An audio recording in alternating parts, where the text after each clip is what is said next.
an economy is only as strong as what's happening in the middle there. Yeah. So if you have a strong middle class, if you have a strong SME business, if you also have a strong mid to senior management level, if that area is strong and if these people have the right skills, business admin skills, it changes the landscape completely. Otherwise, you end up with a lot of brown collar, the heavy lifters at the bottom, who we really appreciate, Yeah. but you don't have the management skills to know how to maximize the day that you will spend with them. Exactly. And I actually got this idea from Koloso Chisola. You had him once on this. We talk about close to solar every 3 to 5 episodes. Yeah, that's interesting. That's great. Yeah, he suggested to me and he said, if you have all those ideas, and there are people like you who have ideas like those, you need to either create a seat at the table of decision making so that you can help policy direction, you can help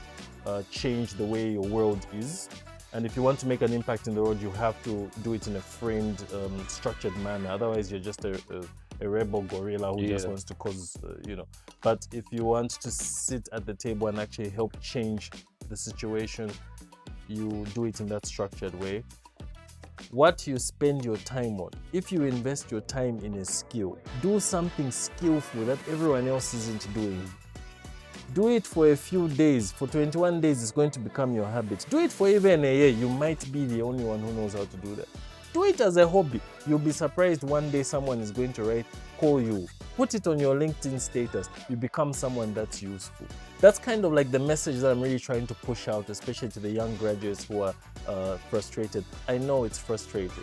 Even for employed people who are even for people who have very big businesses, they have their frustrations. Pick your frustration as well. You can either wallow in the sadness of your current situation, or you can try to rise up above it.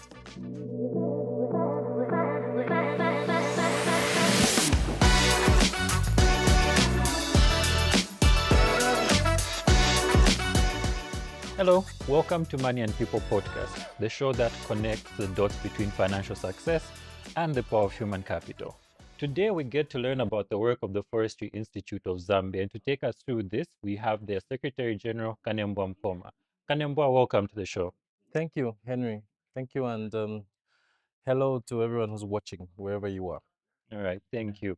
Before we get into the meat of the interview, please tell us about yourself. Who is Kanembwa? Tell us about your background. My name is Kanembwa Mukoma. It's a mouthful, I know, for some. What's your nickname?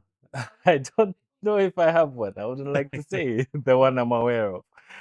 But I'm a forester. I'm a tree hugger. Anything that has to do with stationary trees, plants, green. That's me.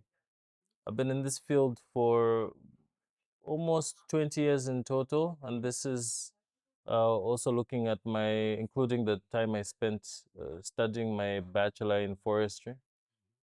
My postgrad is in project management, but in the context of forestry, and this is a very important thing for me because when I set out to do that program, I wanted to explain to people that when people hear project management, they think it always has to do with the construction. It's predominantly an engineering field. But when I look at intervention projects throughout the country, whether they're donor funded or whatever it is, people come in and you find someone who's managing a project is maybe an expert in just understanding how caterpillars evolve. But this person has to understand what is a log frame, what are outputs supposed to look like, what is the language that the person who's funding this project is going to look like, how do we do some results-based management. So those are my two major areas of interest. Other areas of interest are in monitoring and evaluation. Kanembwa also loves dialogue. What we're doing right now with a real purpose. This is you. Yes, this is me because I really want to see how conversations with people will change the way they behave, because behavioral patterns is what makes us a different person. What we do with every minute of our time, every day of our time, changes how the month ends, how the year ends. and how the decade will end as well. So, in a nutshell, that's, I guess, that's me. I love working in the field, but I also like sitting in on a boardroom, convincing you that you need to hug a tree, you need to do what you can for your environment. I work with the Forestry Institute of Zambia as their Secretary General. I've been there for what should be now 3 years, which is coming to the close of the tenure of the period that we've been with the institute. Um, I think in a nutshell, that's what I can say for now. Yeah. Okay, interesting. And I liked how you touched the part of project work and people misunderstanding and thinking it's just construction. I believe life is a project. Everything that you set out to do has a start. It has a full life cycle. Yes, I Yeah. agree, and this is where, and I know there's an interesting school of thought out there to say, why get your things like project management, even a certificate? Mm-hmm. Why go and learn something like getting an MBA? You're a medical doctor, you are a surgeon, you are an engineer. Why do you need an MBA in your field? We have a gap, especially here in Africa, here in Zambia.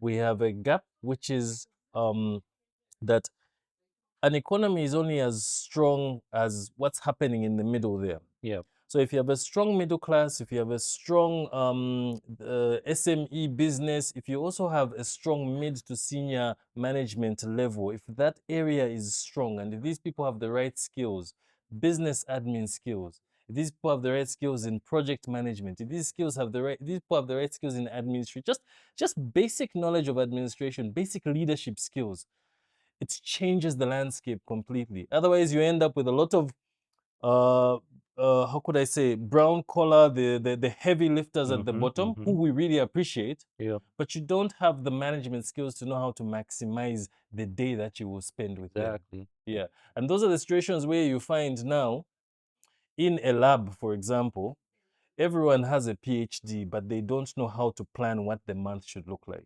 That's where you find an institution doesn't have a long-term research strategy. That's where you find a university may not have a strategic direction of how to come up with programs that are responsive to the Mm-hmm. industry. Mm-hmm. You find you are using the same syllabus from 1962, The same past paper. same past You just have to papers. skip a year and you're getting 100. There was a guy who did that when we were in postgrad. He went and he got the past 10 years past papers. He studied them for 2 months and he came and aced the exam because he knew that they would probably reproduce.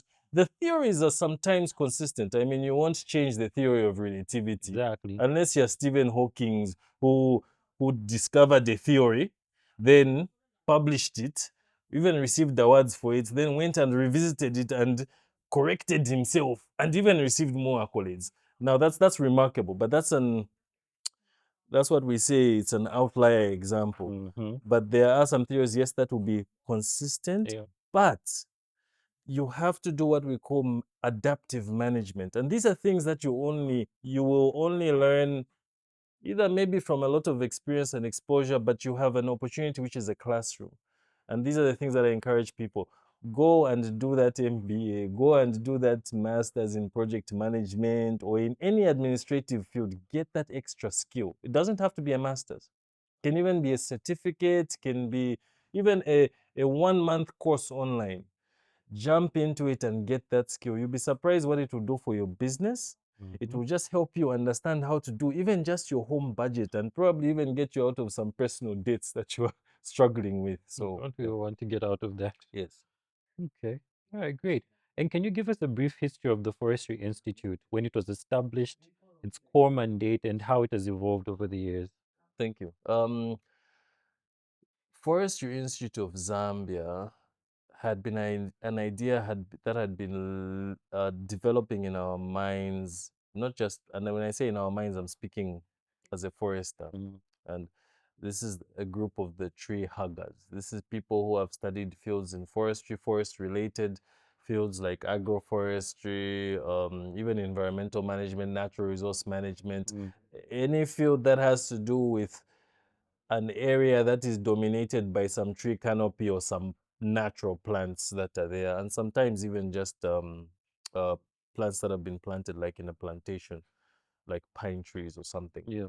And the trouble that was there was to say, and I actually got this idea from Kulosu Chisola. You had him once on this We talk on about this. Close Solar every 3 to 5 episodes. Yeah, that's great. Yeah, and we had a chat. There was once when I was talking about a lot of different ideas, and he suggested to me, and he said, if you have all those ideas, and there are people like you who have ideas like those, you need to either create a seat at the table of decision making, Mm. so that you can help policy direction, you can help change the way your world is.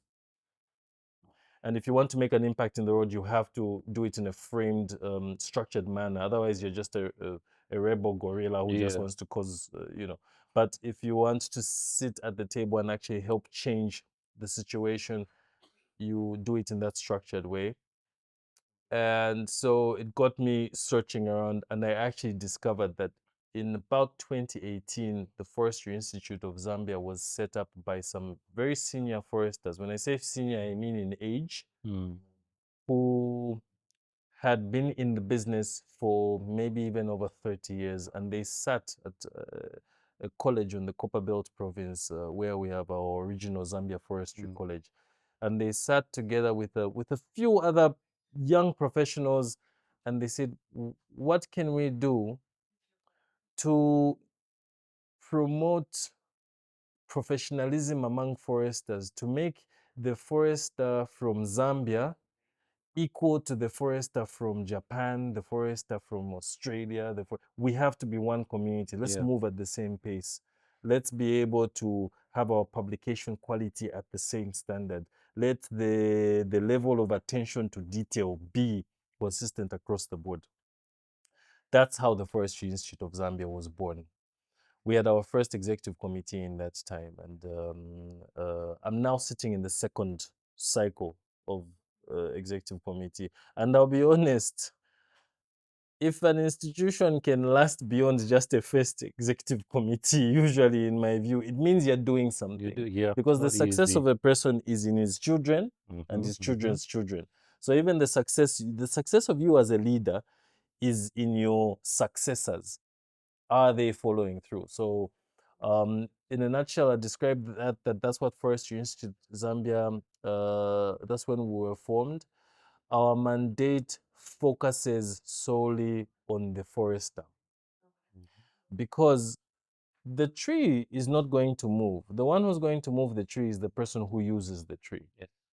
The tree is going to grow, yes, naturally and everything, but if we want to manipulate the tree correctly, if we want to manipulate this garden, and I use this example of the garden because one of the very first instructions that we received as human beings, if you're a Christian, is was to manage the forests, to manage the garden. Chosen to multiply.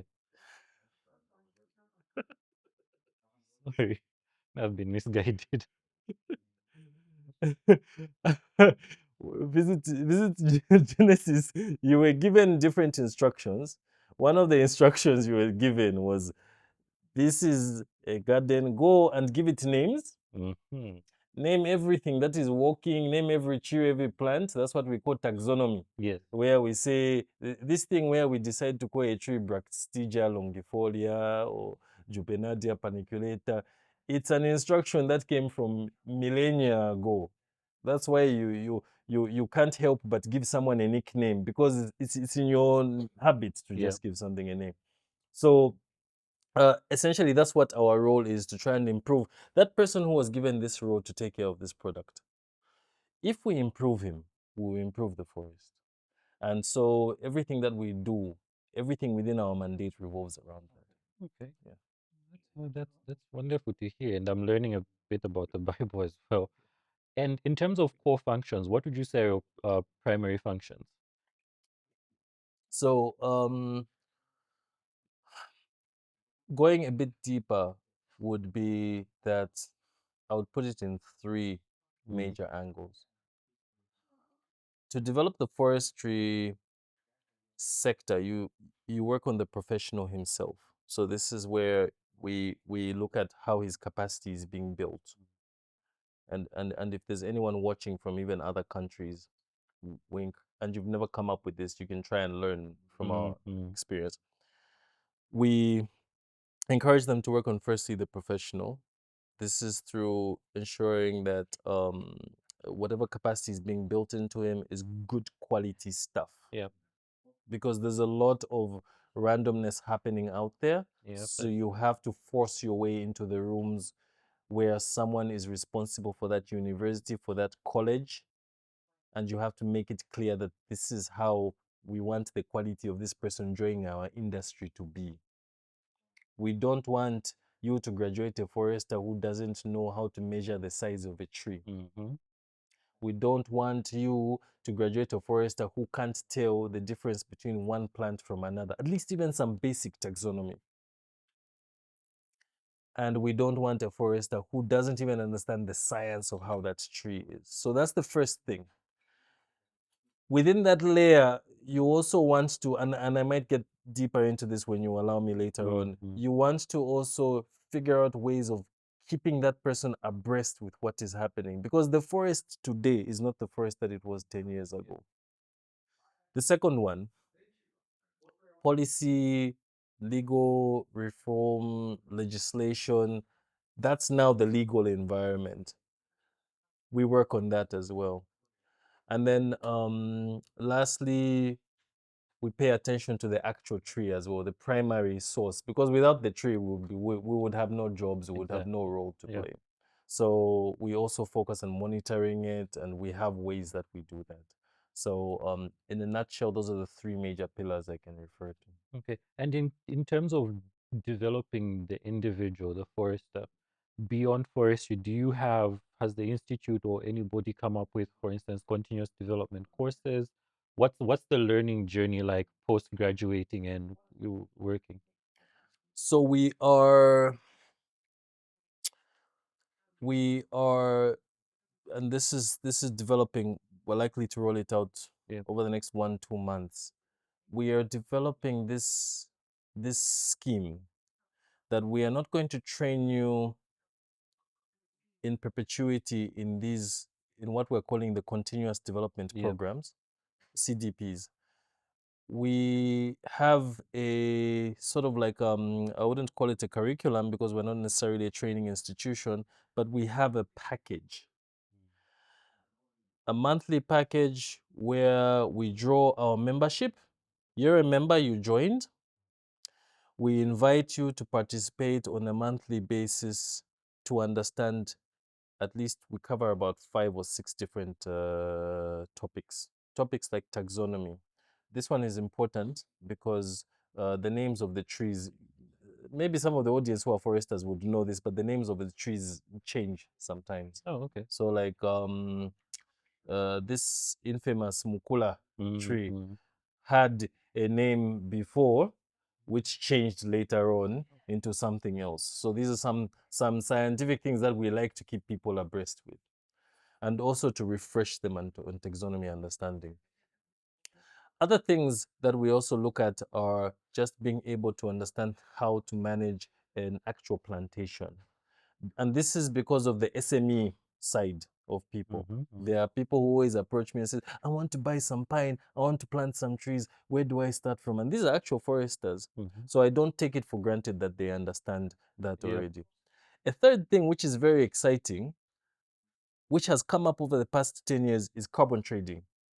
Most Yep. people do not understand this. Even actual foresters who graduated even yesterday don't understand this. And it's for a very simple reason. Legislation is changing. Every year you hear about the COP, the Conference of Parties meetings that Mm-hmm. are happening every year, and they're always coming up with new different rules of how they are managing carbon market frameworks across countries. How much are you buying this carbon for? Where are you buying it? How are we tracking your performance? How are we preventing you from lying? How are you preventing your buyer from lying to Yep. you? Yep. So these are some of the, so this is just a snippet of some of the packages that we have, and we run them every year. And then within that frame, there is a point where we identify the senior membership and we say, okay, you now teach your friends. So it's a rollover type arrangement. But yes, so generally we do have that sort of support system. Okay. And in terms of bragging rights, what would you say have been some of your most significant achievements? I know you're 7 years old, but what have been your bragging rights to date? The first and most exciting one is we are in the process of launching a mentorship program, and we already have something that has taken root. We've started an FIZ award. Mm-hmm. At the recent Copperbelt University graduation, we awarded Best Performing Oh, Student. nice. This was really big for us because we needed to put it out there that we are behind you as the youths. Okay, keep pushing. Forestry, because of the very low or assumed low employment rates for a lot of our forestry graduates, they get discouraged even while they're in the universities. So this was a very big thing for us to say, even while you're there, we're going to encourage you to keep pushing. And we got some great feedback from that one. Within this frame, we are trying to attach um, different societies of the universities to ourselves so that we can come up with a mentorship program. Okay. So that's nice. that's the first one that comes to mind that I'm very excited about. But the others that I'm very glad about is we recently launched a national forestry policy. Government recently launched a national forestry policy, and I'm glad that Forestry Institute of Zambia was part of that policy development, because the previous, I don't think there was any institute in place that was able to support that process. Right now, we're also participating in the revision of our National Forests Act, the Forests Act of Zambia, and I'm excited to see what changes we'll bring in that frame. Okay, Yeah. that really sounds exciting. Sounds like things are actually happening. Okay. Yes, it's like a duck though, Yeah. on the top. And this is the funny thing with trees. The tree today just looks so simple. Then there's so much happening At the underground. underground, So yeah, yeah, yeah, yeah. yeah. No, Hopefully one day you'll see lots of flowers. okay, Yeah. okay. And I mean, on a side note, I think you talked about this fear of low employability among graduates, but is that true in terms of opportunities for somebody who's trying to pursue a career in forestry? It's true. It's true that in a lot of fields, Mm-hmm. we are seeing a lot of frustrated graduates Mm. who are all complaining, I can't find a job. No one is employing out there. That is true from what I'm hearing. Yeah. There's a labor force survey which is conducted in Zambia by our National Statistics Agency. Mm-hmm. And they have their statistics, they're available online. And we closely analyze this. We are trying to marry it with the graduate rates from the university. Now, this is part of our work, even in, we've been working on developing a report called the State of the Forests Report. And this report is supposed to also report the labor angle of foresters. Zambia, though, saw a spike in forest-related jobs in the past few years, and this was likely because of some issuance of timber harvesting concession licenses. So then a lot of mostly informal jobs were created for youths. Then, but in terms of the graduates, they are not the ones who go in the field and do the, where you do the logging and you lift it and you throw it onto the truck. So those are the ones who get frustrated because you've spent 4 years, you've gotten a student loan. And forestry is hard. Forestry is hard. Forestry is not easy. Copperfield University, the time I was there, you would do about 8 to 9 courses in your first year, more even in your second year. we started out a lot of us, and you end up a few of you. Yeah, like is that like what, 80, 90 of you and only 25 at the end? That's very common, and it's very common across different Mm-hmm, professionalisms. mm-hmm, And I suspect this is a problem across Africa as well. But formal employment, not so much available. Now, it's not all grim, mm-hmm, because I can tell you for a fact that I had a conversation with a young man who was an intern with one of the with one of a department in National Parks and Wildlife, and he once his internship had ended there, he came to my office one day, and he said, "Okay, I've come to visit you to see if maybe you have any if you have any jobs that you can give me, or if I can also intern here." Because the common practice will be that if you can't find a job, get an internship with a government yeah, department, and then maybe at some point they'll suck you into you'll their be system. absorbed, yeah. Because in the context of forestry and forestry professionals, the largest employer will be government, and then a bit of employment will come from NGOs and like different international organizations, and then maybe a few consultancies will employ one or two foresters, and then the rest of you all the best. So that's where you find the forestry professional goes as becomes a teacher, or he becomes even a banker, okay, or just decides to go and pursue a different field of interest. But it's not all grim, because there is still a lot of work to be done. The struggle that is there is to understand that there's more work in the entrepreneurial space Mm-hmm. in terms of forestry, and there's much more work in the value addition part. Not so much the raw product. The raw product part needs a lot of capital. Mind you, forestry is not a sector like other sectors where you just need a little bit of capital. To get going, yeah. No, it's a lot of capital over a long period of time. Mm-hmm. You plant a pine tree now, the maturity age is something like 18 years old for eucalyptus, should be like 21 years old for pine, depending on the one that you're doing. So you'll be making losses all along Yes, until you get there. that's the nature of the investment. And the usual career span, you should know better, but the usual career span would range between maybe maximum about 30 years or Yeah, so. So it means that this person is spending 2/3 of their entire career in making what they losses. would see as losses. Yeah. He still has to marry, he still has to have kids, he has to pay their school fees, he has to buy himself a fancy car that he wants, his dream car somehow. So that's where the challenge is. And what I'm really trying to push in this sector is that people should try and go, especially the SME way. There's a lot of space there.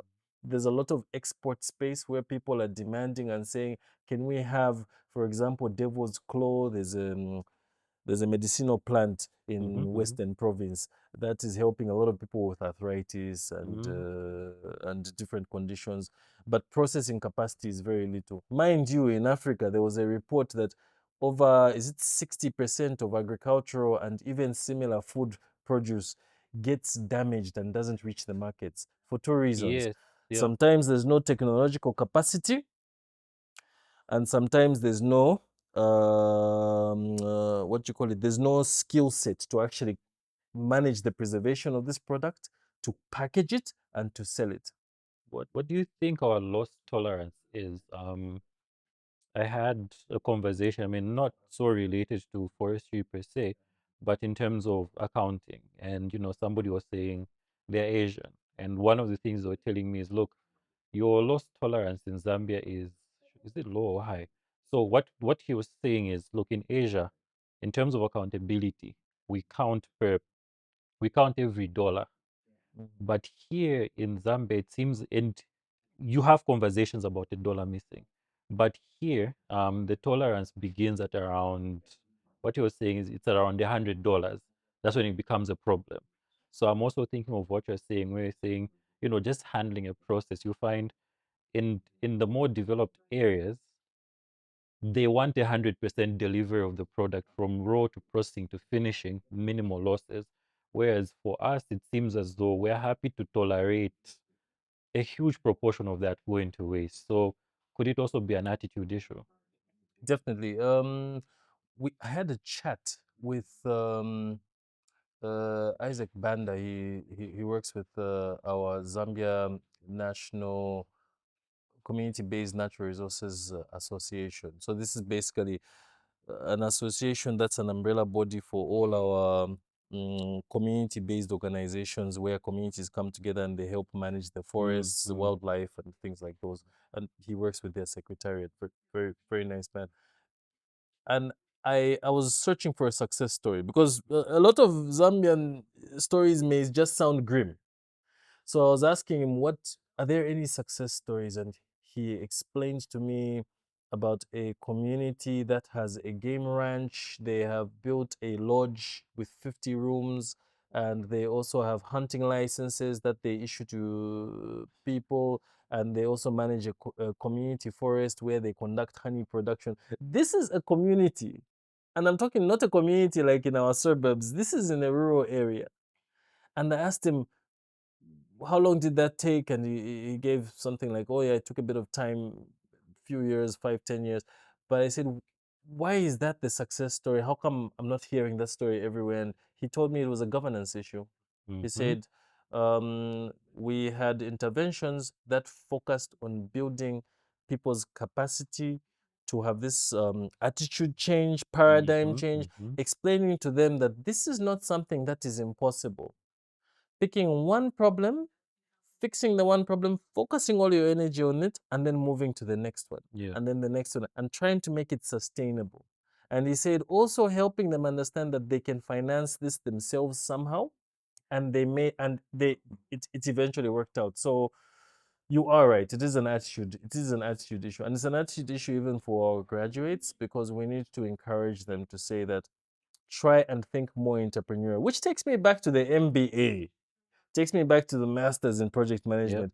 Build your skill set to be able to manage yourself. Exactly. Once you do that, you become this independent character who doesn't need to. I'll backtrack to the intern who came to my office and he asked me for this job. And I told him, I'll be honest with you. And that was in a government institute. I said, and I'll be honest with you. At the time, there was an employment freeze. And I said, they're not taking anyone anymore. Yeah. There's also a pause on taking on interns. So um, I would recommend go to your neighborhood, identify a school, go and register something with our PACRA, our Yeah. Re- Patents and Company registration stamp. Yeah. Registration Agency. Go and register a nonprofit there and start supporting that school. It won't cost you much. Go and just start talking to their school society on Mm-hmm. environmental issues. 2 years later, the guy tried to call me. I didn't pick up. I was a bit busy that day. I tried to call him back. We kept missing each other's calls for Yeah. almost 2 weeks, and I asked him, "How are you doing?" And he told me, "Kanembwa, I took your advice, and I am so busy now. I kept missing your calls. Mm. I've had so much response from donors. I've had so much response from funders who are just taking me everywhere, telling me to just keep bringing out this message. Because everyone out there is starving and there's no one who is volunteering to do this work. There's that saying that do something, just throw yourself into it. Don't worry about the money will follow The you. money always comes. Yeah. And especially if you're young, you don't have kids, you don't have a wife, you're not a breadwinner, you are you're a bread consumer. Jump in on it as soon as you can. But I want to be on PlayStation and Netflix. Yeah, now let's talk about that a little bit. TikTok, PlayStation, Netflix, the phones that we have, they are they are capable of doing a lot more. And the only thing that we have, especially when we don't have money, and I tell this to myself, especially when I'm on a very broke day, I remind myself and I say, the only thing that I have right now is time. Mm-hmm.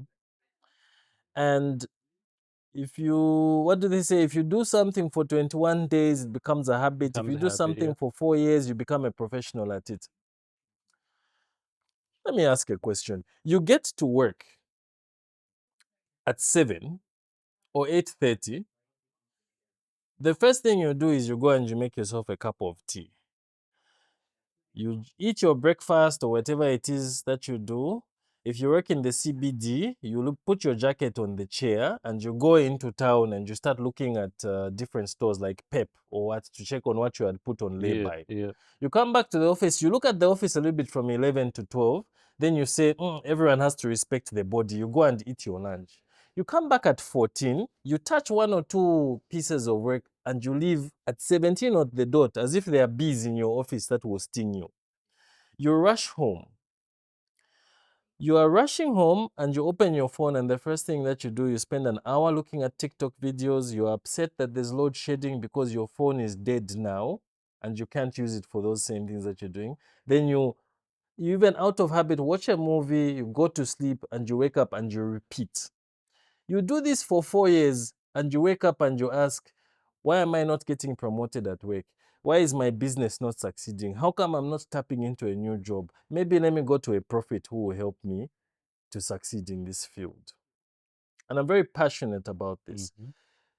What you spend your time on, if you invest your time in a skill, learn to do some GIS mapping, develop your first map of just your district. Map out where every tree is, just even in your yard. Do something skillful that everyone else isn't doing. Mm. Do it for a few days. For 21 days, it's going to become your habit. Do it for even a year. You might be the only one who knows how to do that. Track how much carbon is just in your neighborhood. Tell us how many tons of carbon are there today. Tell us at the end of the year. Do it as a hobby. You'll be surprised one day someone is going to call you. Put it on your LinkedIn status. You become someone that's useful. Yeah. So that's kind of like the message that I'm really trying to push out, especially to the young graduates who are frustrated. I know it's frustrating, It even is. for It is. employed people, people who are even for people who have very big businesses, they have their frustrations. But pick your frustration as well. You can either wallow in the sadness of your current situation, or you can try to rise up above it. Yeah. No, that's very. Sorry, you got me on TikTok. Oh no, it's I important. go I crazy want on to that be a topic. TikTok expert. Post it on I LinkedIn. like your content on TikTok. I don't know. Nah, thanks a lot. And with successes come challenges. Yeah. I'm sure the institute has faced quite a number of setbacks and so on. Could you highlight some of them and some of the interventions that you've put in place to mitigate or get out of altogether?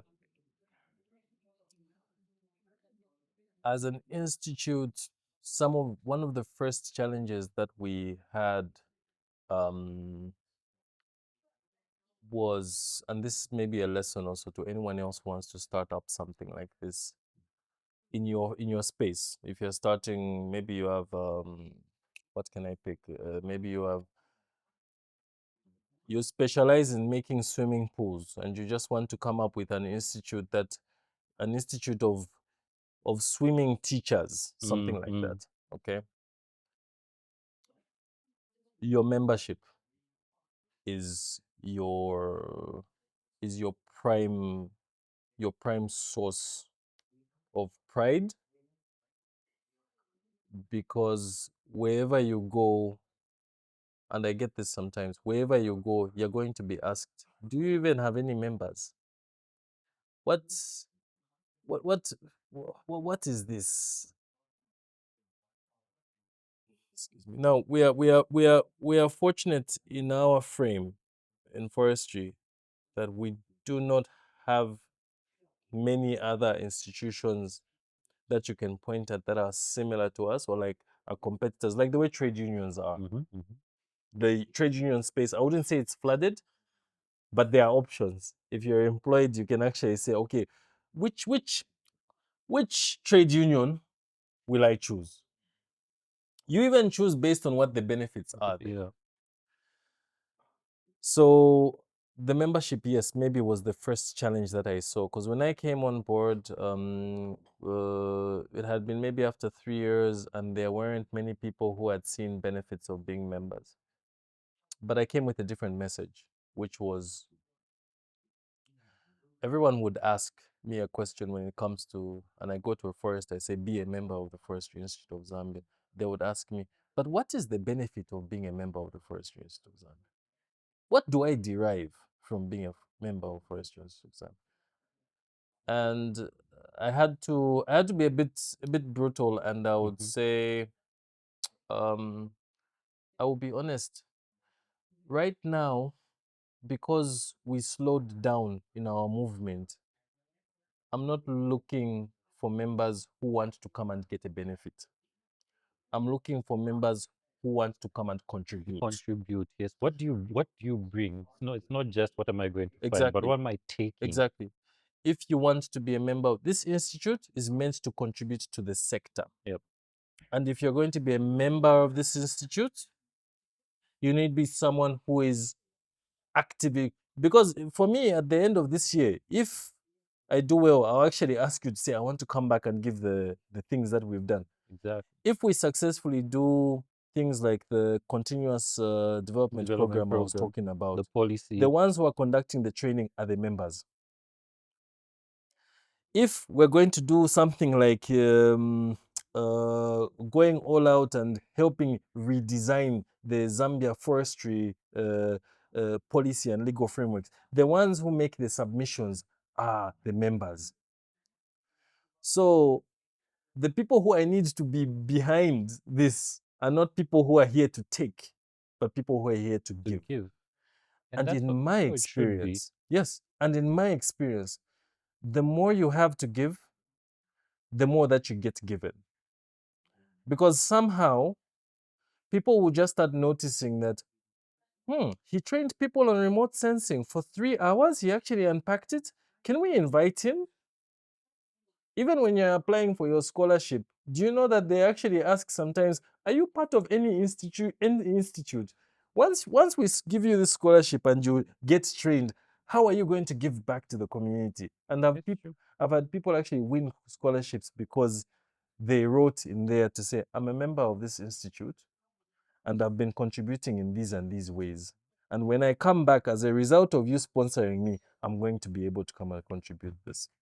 So that took a buzz. It's changed the narrative, and I actually had a swarm of people who were willing now to say, you know what, I want to pay for membership, even past the deadline, because I had to set a deadline. And they said, no, can you please? So yeah. No, I mean, it's funny that we talk about this. Yes, I know there are a lot of career coaches out there saying this and that, but look, even as a recruiter for employment, the basic summary of an interview, it can have 200 questions or 500 questions.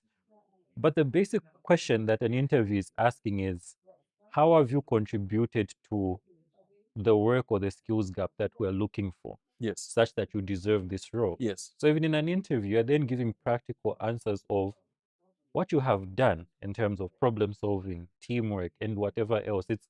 It's not what can you do, it's Yes. more what have you done. Yes. And then it's up to then the people recruiting to see the extent to which you've contributed and say, look, this guy has given so much to team building, he's given so much to this and that.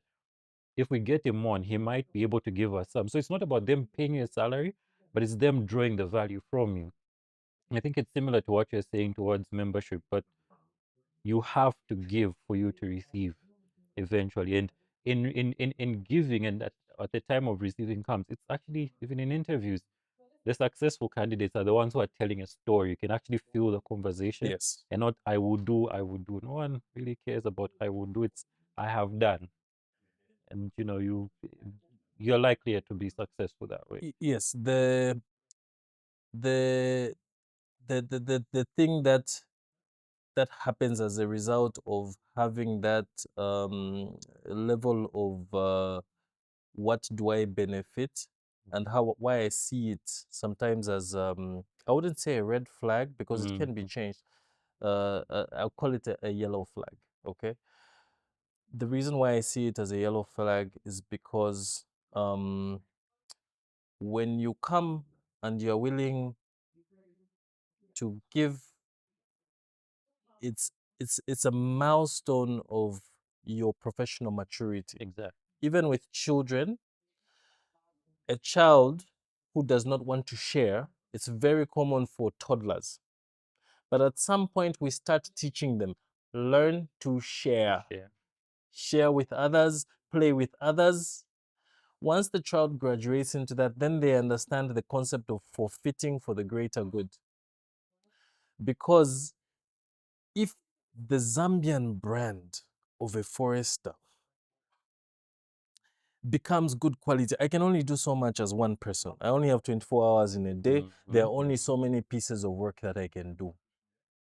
But if I can change the work culture of 100 foresters to be the top cream soup, that when people say, if I want to open a forest carbon project in Africa, I start from Zambia. They know what they're doing. If I want to open a pine plantation, or I want to be harvesting teak sustainably, and I want to produce good quality timber products, I start with Zambia. You know the way they say, for example, this timber, this wood is from, it's Macedonian wood, or it's Persian carpet. It's a skill, not just from one person, but it's a skill that started with probably 100, 200 carpet makers. And that's the brand that you want to sell. I'll give you an example. Some donors have been complaining, and I heard this conversation, so I'm not quoting officially, but it's in the conversations we've been having, that proposals that are coming from developing countries for interventions. So you've got a donor who's got $50 million, and they send out a grant and say, we're giving $100,000 to people for impact. They said, we're seeing three problems.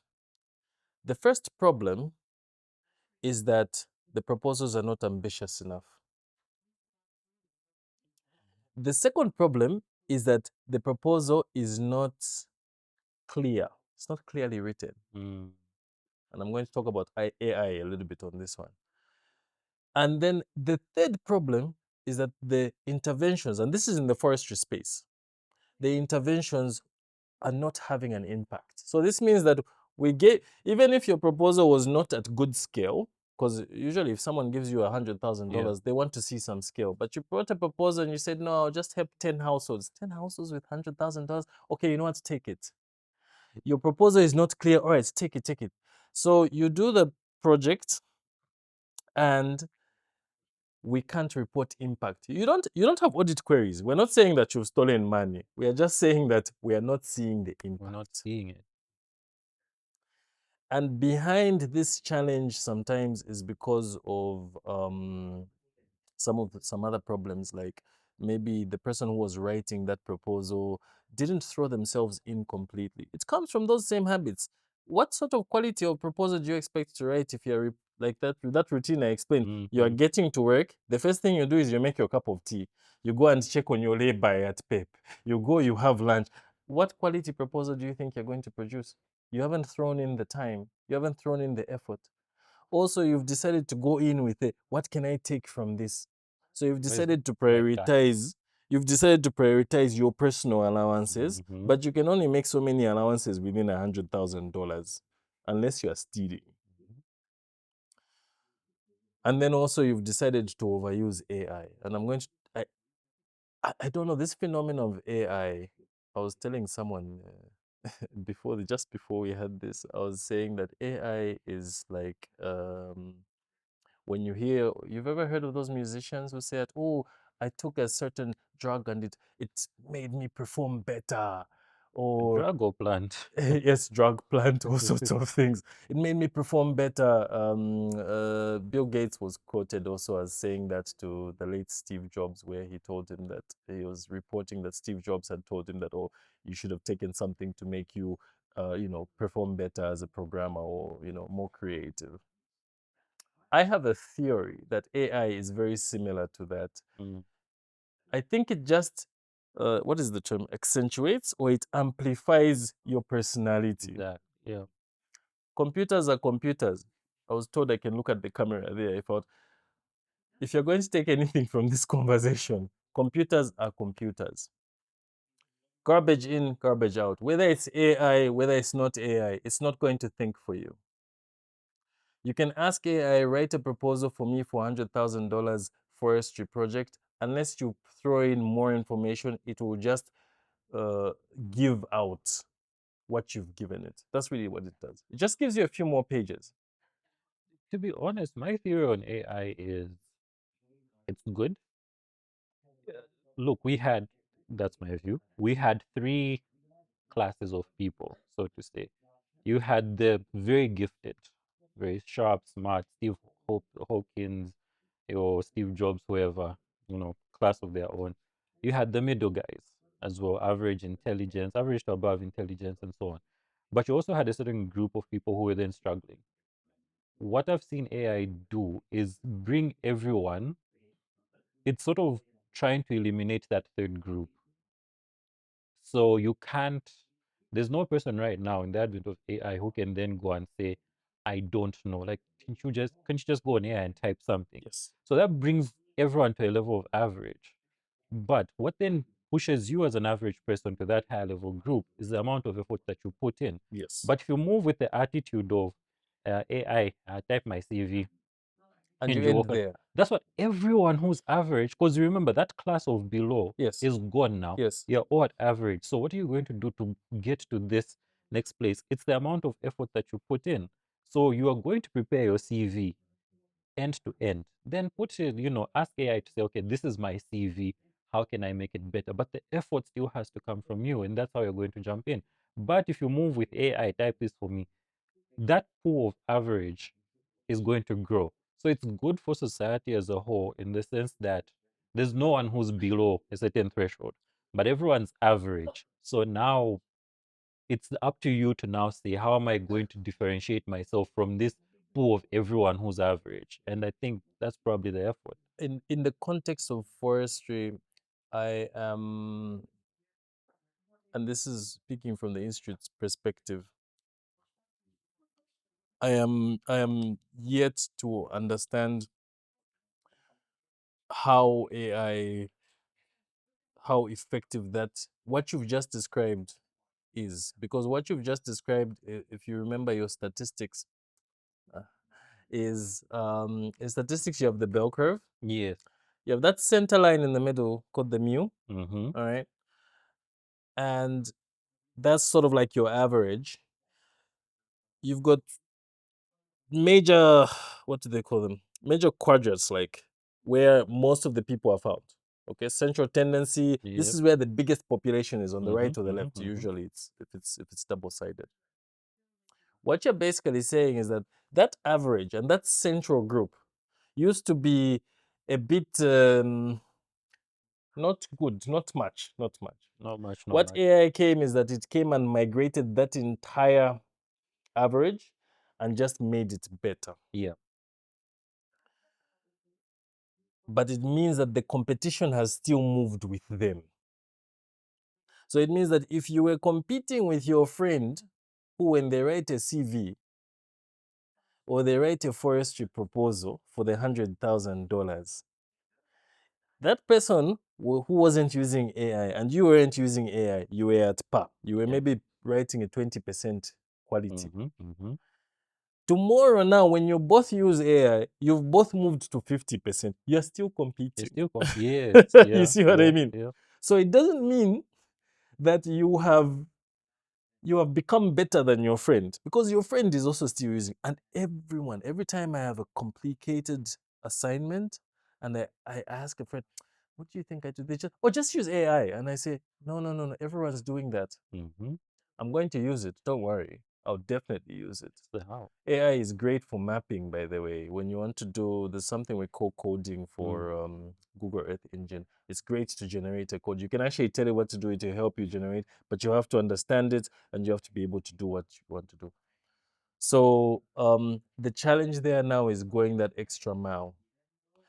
AI will give you this, and try not to send to your supervisor or especially to your grant or wherever, where you even keep that first line. Sure, here's the result.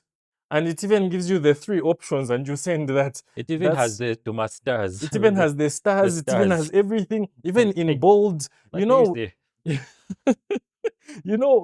I can actually even tell when someone has written something in a you can tell. lecturers can even tell Yeah. without even using any software, because you haven't even read what you've written. Learn a bit. I find it heartbreaking, Henry, when I see forestry graduates and I see what they write and I say, wait, so you wore a gown on your graduation ceremony. You looked beautiful, you looked handsome, you took pictures. You wrote it for an application and said able to work under minimal supervision With ease. with ease.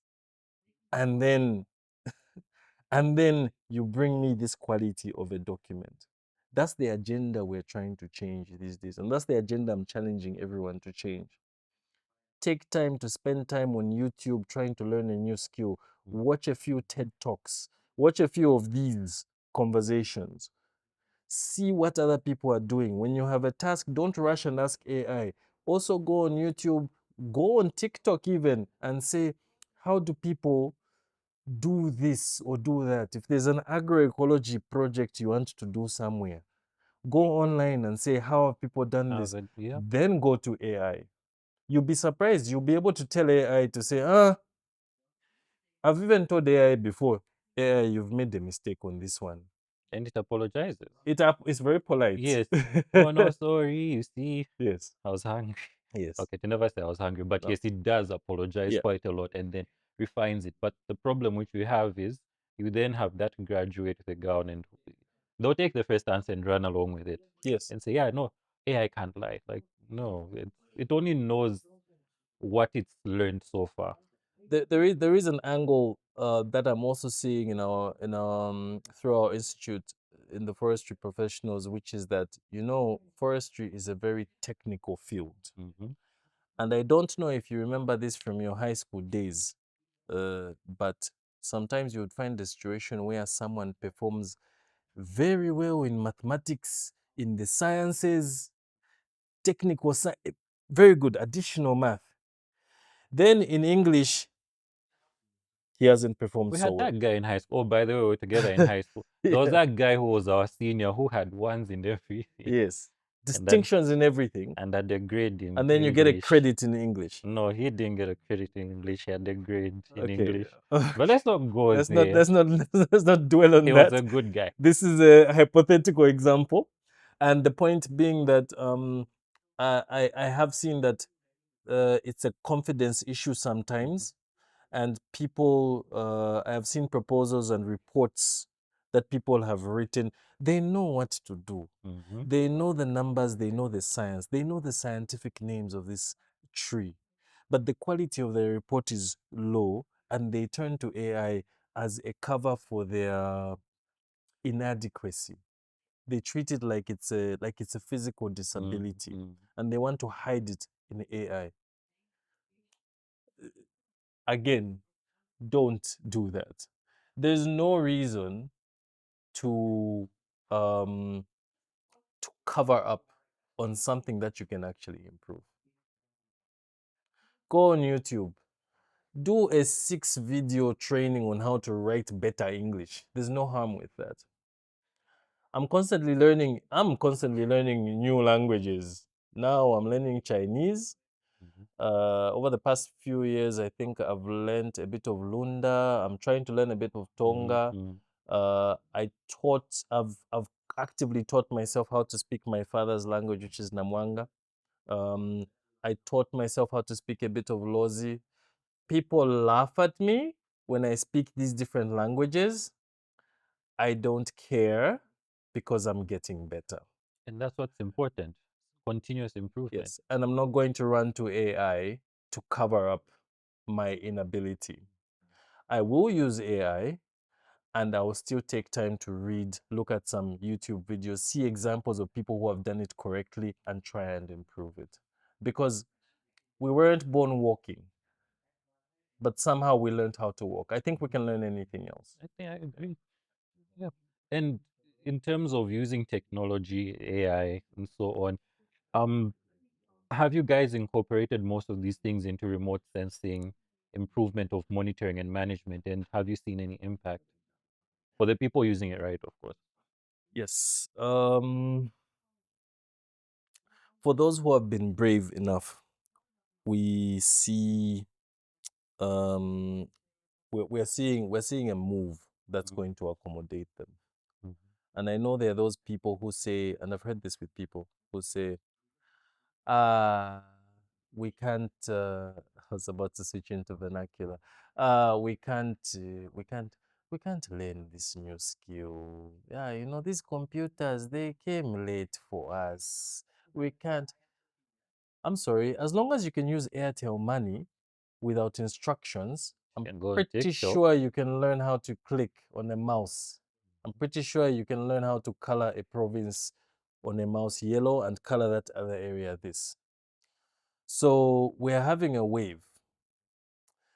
A lot of our international partners in our support space, like Zambia is one of the few countries, there's about six that have a partnership with the EU, and the EU has been pushing for leveraging technology. Mhm, Because remember, we can't afford, if you have a 500, maybe a 50,000 hectare or 500,000 hectare forest, you can't afford to employ people to man that entire mhm, forest. mhm, So you want someone to be relying on satellite imagery to monitor fire incidences, to monitor any illegalities. mhm, For example, a charcoal kiln producing charcoal illegally doesn't take place overnight. Someone cuts down a tree, they put it in the kiln, they burn, overnight it's ready. No, it takes some days. yeah. Every so often, there's a satellite that passes over that area and takes a picture. And from your computer, it's a 5-minute exercise. You can be able to see what has happened in the past 5 years on that, Mhm, 5 days in that area. Then that's when you should be able to flag that. And if you have the capacity, you get a drone. You send the drone there to monitor what is going on. mhm, If you don't have the capacity, you send someone on a bicycle. You ride the bicycle. If you don't have the capacity, you put on your shoes or your tropicals and you walk there. But that's where technology is coming in. Because in the past, we used to guard our forest resources by patrolling all the time, mhm, but we mhm, ran out of money to do that. mhm. So it's cheaper to use technology, and we're seeing a growth in this. And the old, not the old people, but when I say the old people, I mean even young people who are, again, this is a disability issue. It's because people are feeling handicapped, they're too shy to want to use these things. Those people, you'll be left behind. If you don't use technology, you're going to be left behind. And allowances? I'm, I mean, if there's a drone, I'm not getting my overnight allowance. Yes. So if there's no trip, then I can't sort out my pressure. So could it be fear of that additional income as well? Yes. Yes, that is true. But the truth is, with or without you, To be done? it's going to be done. So either you're part of the solution because you're not going to be the problem anymore. Mm-hmm. So tomorrow, we're still going to monitor those charcoal kilns. We're still going to be monitoring the fire incidents in the country. We'll be monitoring the growth of the trees with or without you in the room. But we're going to use machinery, we're going to use AI, we're going to use remote sensing. So either you jump on board or you find a different profession where they won't use technology at all. But I don't think there's any profession. None, to be honest. Think everything from basic domestic work to your more sophisticated technology is really coming in. And I think for me, it goes back to the MBA, as you said, Yes, develop yourself. yes. Once you do develop yourself, work hard. That allowance you are getting might fall off, but new opportunities to make a whole lot more money will come in. Because I think it will open your eyes to the entrepreneurial side of you, to certain skills you even never knew you had. And you find, And that's where your TikTok comes in. That's where your YouTube comes in because mhm, there is a space I have not mentioned enough here that we're trying to. It's not going to happen this year, but maybe next year we can mhm, try and roll it out. Um, but we see it with the trades colleges, and that's why I have a lot of respect for the trades. These trades colleges in the different districts, they might be teaching much more than even degree holders are learning. Because these guys are teaching you how to do carpentry, they're teaching you automotive mechanics, they're teaching you hard skills. And that's that space that we call value addition, learning how to convert the mongongo seeds or the baobab seed into a bottle of juice, into a bottle of baobab oil, and selling that. That guy in the middle. So if you can use your TikTok a little bit more just to look at those different things and find out what are the low cost technologies that you can use in your backyard, in your high density area, you might be able to produce a baobab oil bottle, at least 2 or 3 every week. Trust me, it's an extra income. You may never need a job. And you know, we have a theory. I'm sorry, I know I belabor a bit too much, and we may be running out of time. Please zone in. We have a theory that there's a theory that accountants, to an extent even HR, a lot of different admin related fields are basically support departments for the technical guy, the engineer. A lot of these support fields would not have anything to do without the engineer who puts together the mongongo oil, because he needs to employ people. Exactly. He needs to know how to manage them. He needs to know how to pay his ZRA, his tax. So he needs an accountant. So we need the young people to focus on just being the center person. An engineer is an employer. A forester is supposed to be an employer. It's why when a forester comes to me and says, I can't find a job, I say, you can't find a job because you're the job provider. You're the one who's supposed to be creating it. How does the employer come and tell me that I'm failing to find a job? No. You're not even supposed to be self-employed. You're supposed to be employing. You're the business owner, and you say, that's like a grandfather saying, I'm sad because I'm an orphan. No, but you're a grandfather. Why are you complaining about that? It's just things have metamorphosized into something else. So ideally, it's a misplacement of your role. And it's rooted in your loss of identity. When you graduate that day, you're graduating into being an employer. That's what you're graduating into being. You're not graduating to go and look for a job. You're graduating so that you can go and create jobs. And that's the paradigm that we want to shift our forestry professionals over the next few years. Please do. I was going to say a lot of things, but please do. You're in HR, so I know you know that to mean you have more work to do for us. I know, right? Yeah, I mean, okay, no, think about it. If every graduate was to graduate and write a bankable proposal to have a 5-hectare plot of a timber plantation, he can employ a guard for every hectare. That will be working for a shift. So already that's 2 guards. Yep. If he wants, he can have just 2 guards for the whole 5 hectares. That's fine, depending on whatever he is. But it's up to him. It's created some job. He's writing a bankable proposal that is ambitious, that has high impact. He's able to use his AI correctly. He's able to do his remote sensing properly. He knows how to use his tools, his diameter measuring tape, his range finder. He's able to measure everything. He's walking around with his kit around his waist. He gets to work and he has a small staff of about 5 people who he's addressing every day. And you have 100 of those. Zambia has a target of 1 million forest-related jobs by 2030. And what's our current workforce? 350,000? 500,000? Yeah. So once that comes in. Yes, and it's ambitious. And I liked the ambition when I read it. I said, I like this ambition. It might, I don't know, maybe it will be adjusted one day. But look, yeah. If our target is 1 million, which is very ambitious, and we fail, 700,000 is still good. Aim for the stars. If you end up in the moon or on top of a mountain, you've gone far. Exactly. So we can't be too conservative about our ambitions. And I think we had somebody on the show not too long ago who said, look, if your dreams don't scare you, then maybe just stay awake, do something else. But if that's the ambition and it's big, let us be scared but encouraged enough to go for it. Yes. Yeah. And how is the institute working with local communities, government agencies, and international partners to promote sustainable forestry practices? So we're positioning ourselves for dialogue. Yep. Um, some of our target people, uh, because we're an institute, and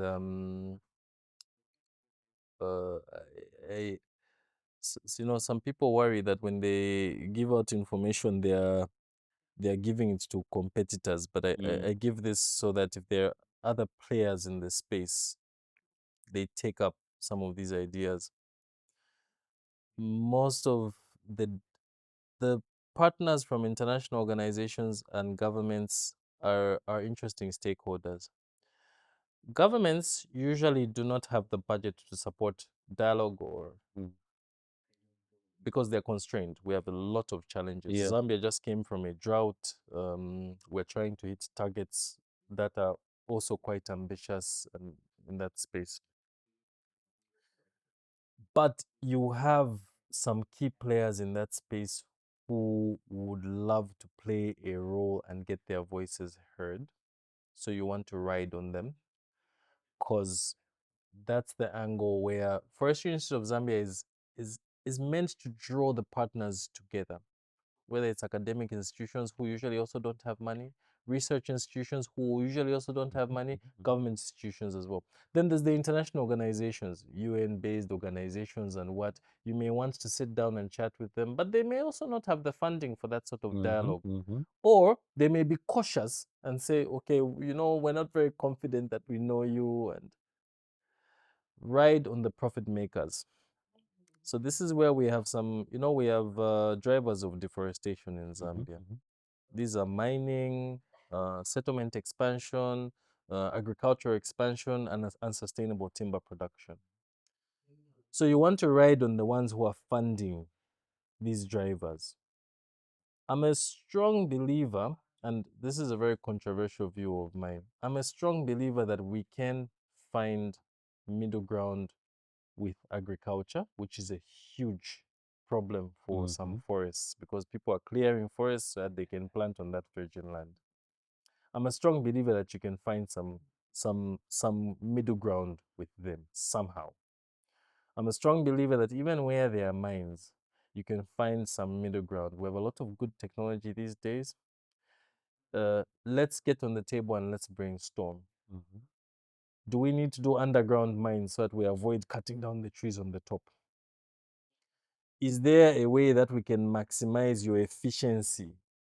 Is there a way that we can look at sustainable financing so that where you are opening up the ground for that open pit, we find a degraded forest somewhere, we rehabilitate that one? Yeah. How can we dive on some success stories? In the Northwestern Province, there's a mine there that has actually tried to explore how best to do some sustainable, environmental friendly mining. And people would even argue there's no such thing as environmental friendly mining. There was also no such thing as penicillin for fixing infections. Exactly. So I'm one of those ambitious people who say, let's figure it out. I don't think human beings can fail to find a solution. If anything, those people who then say can be done, tell them, okay, fine. Then you go and do it. Then come and charge them for it. Say, Yes. I think even when Sam Altman and them were coming up with AI, I'm pretty sure someone said, nah, that can't be not done. possible. They even made movies out of it. And here we are. Yeah. Yeah. And how is the institute tackling this thing called deforestation and forest degradation, especially in the context of climate change? We already talked about having gone through a drought, and we've had significant challenges, load shedding, name it. Um, First of all, are we still suffering from deforestation? Yes. Zambia has the official deforestation rate was set at 172,000 hectares per year. That's huge. That's big. That's very big. Yes. Right now, the last time I checked, we're about 60% of Zambia's entire land mass is forest land. Of this portion, a small portion of maybe less than 10% is protected area, so meaning that they are forest reserves. There's been growing participation from communities to start managing forests, mostly for carbon, but also for different purposes. And this has even surpassed the protected area network for Zambia. It should be about 10 million hectares now. So we're seeing some good buzz trying to curb deforestation. But one of the key roles that we're trying to figure out around Forestry Institute of Zambia, as Forestry Institute of Zambia, is to try and support monitoring of the of the deforestation rates, because that's the first issue. I like what Permanent Secretary for Ministry of Green Economy and Environment, Dr. Dauti Chibamba, says something interesting. If you can't measure it, you can't manage it. Sure. And relying on things like stocking levels from mid 2015s is like saying that you remember for some time Zambia hadn't conducted its census. That was a big problem, because you actually do have to count how many people are in the house so that you know how much mini meal you have to buy and what age are they. Because if they are teenagers, they have an amount of food they're eating They are consuming, and the type of food that they're. And then you also set your priorities, which is like maybe in some cultures, you decide to feed the oldest person the biggest amount of food, and the healthiest food is going to the oldest person who needs the least nutrition. And then you're feeding the children soup and some little nshima. Yeah. So you now start prioritizing. But before you can make that decision, you need to know that information.